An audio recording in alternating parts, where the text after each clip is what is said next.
Hey to the whole world. It's Kanyile Lwandile, the leader and the instructor of My Life Programming School. And right now I'm about to jump onto the third exercise of this chapter entitled Methods. Okay, so this is the problem on hand. It's a palindrome integer problem. We gotta write a method. Okay, we gotta write the methods with the following headers. The first one, it returns the reversal of an integer. So reverse 456 returns 654. Okay, so the second one returns true if the number is palindrome. Use the reverse method to implement is palindrome. A number is palindrome if its reversal is the same as itself. We gotta write a test program that prompts the user to enter an integer and reports whether the integer is palindrome. Okay, you guys, let's go. The very first thing for me to do will be to create a class, and I'll call it 6 3 and then a. Of course I need a main method. Okay, you guys, before I even get started, there's something that I want to point out, and that is, I know there's a likelihood that at some point there are certain things that you won't understand on my solutions, and a solution to that will be to watch as many exercises, as many solutions as possible, right? I can assure you, you only need a few. You don't need to watch someone doing more than 5 problems on the same concept in order to grasp it, right? I mean, 3, 4, 5, or maybe 6 at most exercises, different exercises, should be enough for you to grasp whatever concept that is required of you to grasp. And in this case here, we're talking method specifically. Okay, enough words, you guys. Let's get our hands dirty. Again, remember, you guys, I told you there are 2 approaches to working with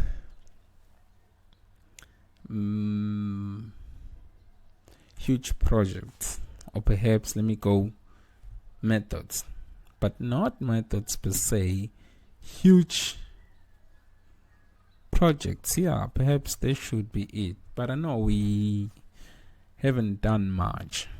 Okay, so remember, you guys, what was required of us to do is to first write a method.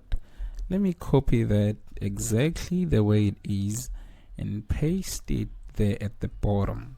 Okay, of course I can start by assuming that my method already works. Okay, right?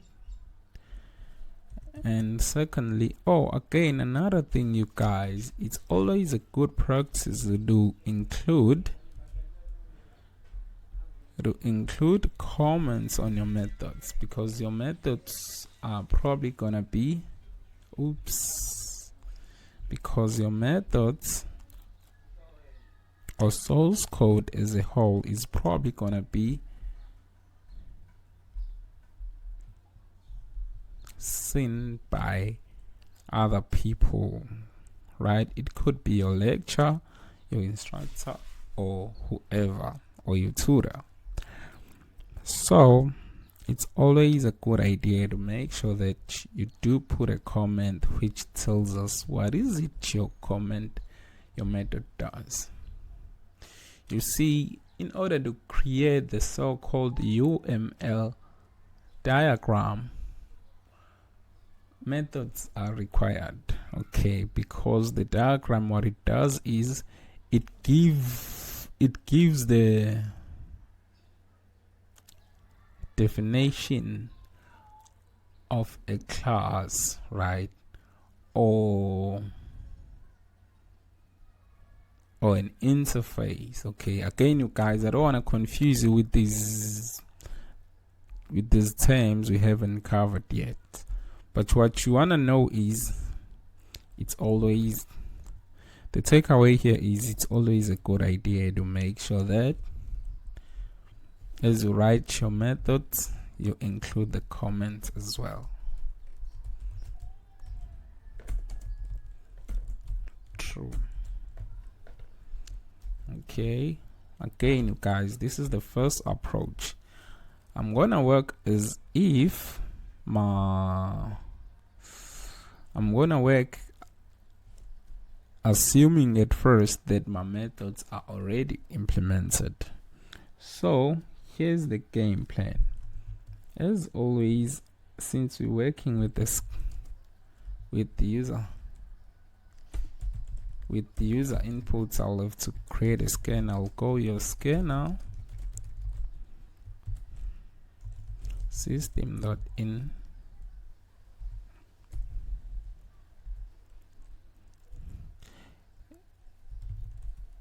If you want my opinion, you guys, this is the faster approach.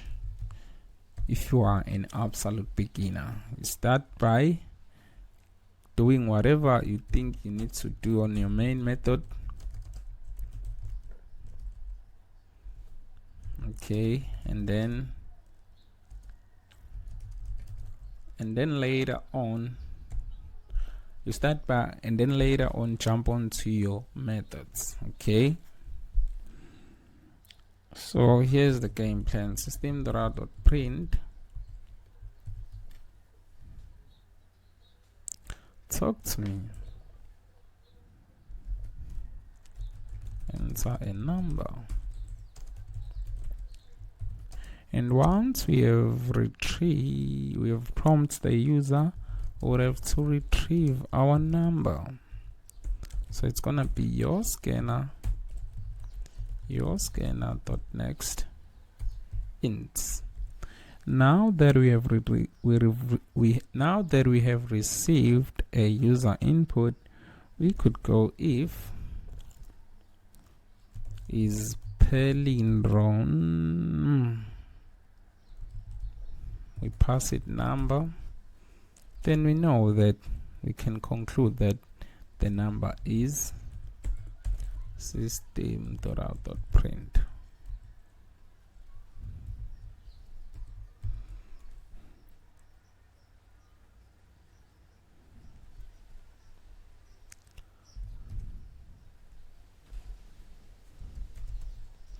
I can then go number is a palindrome. Okay, for a full stop. Otherwise, number isn't a palindrome.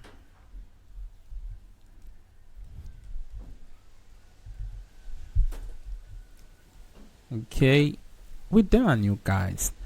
Now we can then shift our focus on implementing the methods. Okay, let's first start the independent one, and the independent one in this case is this one here. Why? Because the is palindrome method depends on that method there, and if you're not quite sure what do I mean, give me a moment, you will see in the few. Okay, again, it's entirely up to you how you wanna go about doing this. We can of course start with the dependent one. Okay, let's start with the dependent one. You see, this method depends on that method there. So what we can do is we can implement this method here and then assume that this method here, the reverse method is already there and it works as we want it to. Okay, so I'll simply go if number is equals to reverse number, then we know that we can return true. We can return true, otherwise we can return false. Okay, now we can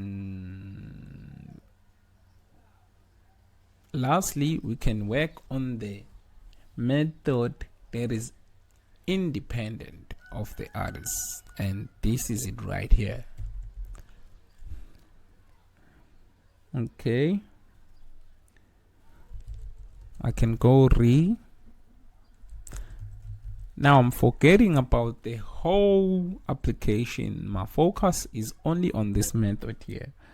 Okay, I'll have a variable that will store my reversal number, and I'll store another one called remainder. I'll have a variable called remainder. Once I have these two, I'll have a do while loop.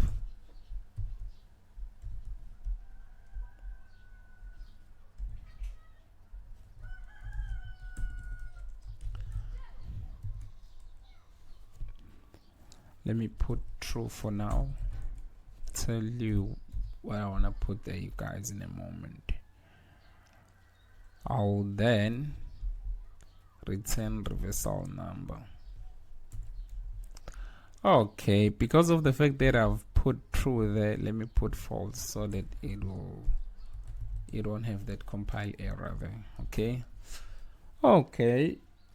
now here is the game plan. I've gotta do this at least once. I've gotta get remainder. So remainder.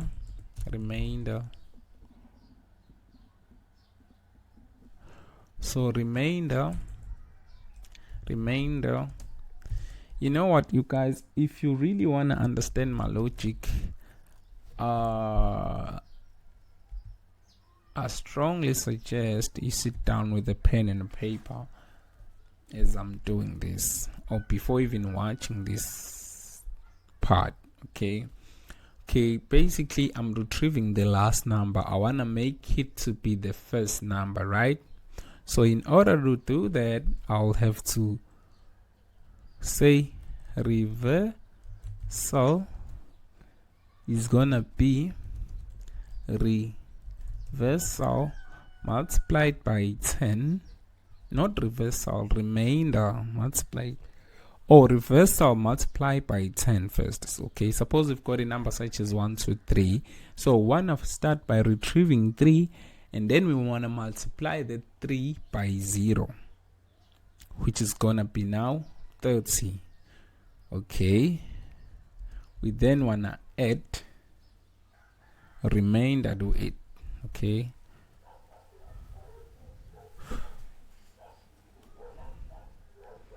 remainder.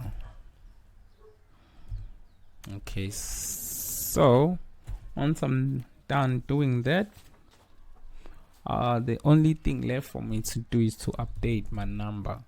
My number will now be number is equal to number. I want to get rid of the last part.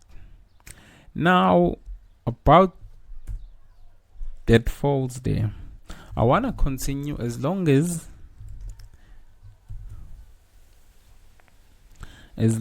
my number is positive. Okay, the absolute value of number is positive.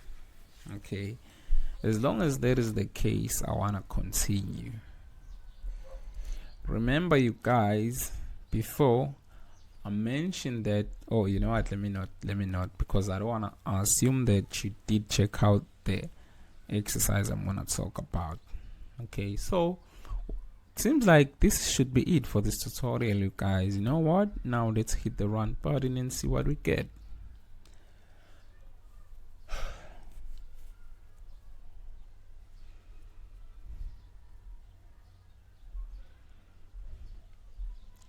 Let's try 212 121. So 121 is palindrome. How about 211? 211 isn't a palindrome. 1 2 3 4 5 4 3 2 1. That right there is a palindrome. Let's try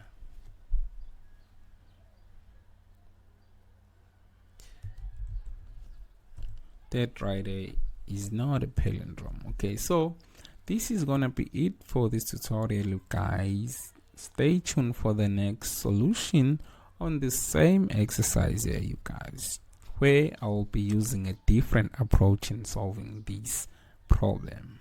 Cheers, I'm gone.